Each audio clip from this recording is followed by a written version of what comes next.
Sah tak solat jemaah duduk atas wakaf? Dekat parking masjid dah masuk dalam. Dah dia jaga. Ya nak bawa hidup atas wakaf. Okey. Nak tahu sah tak semayang jemaah, kena tengok sah tak semayang tu.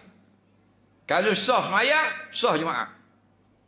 Kalau tak sah semayang, tak sah ikutan, tak sah jemaah. Kerana syarat sah semayang jemaah, wajib berjemaah. Jelas?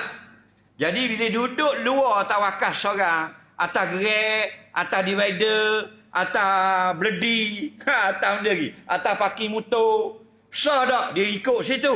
Kata ulama, sah. Dia duduk luar masjid, sah. Faham? Apa syarat? Ada 5 syarat.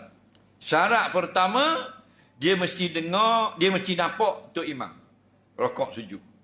Kalau tak dengar, tak nampak, dia tak nampak, dia mesti nampak makmum yang lain.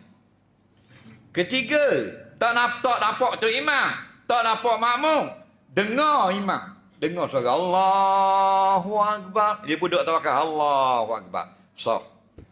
Yang keempat, tak dengar kat Tok Imam, tapi dengar makmum, dengar balik. Allahu Akbar. Makmum ramai-ramai. Dia pun ikut rokok. Sah.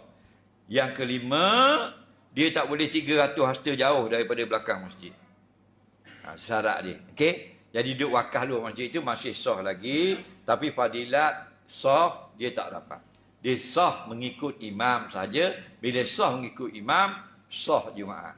Okey? Soalan seterusnya.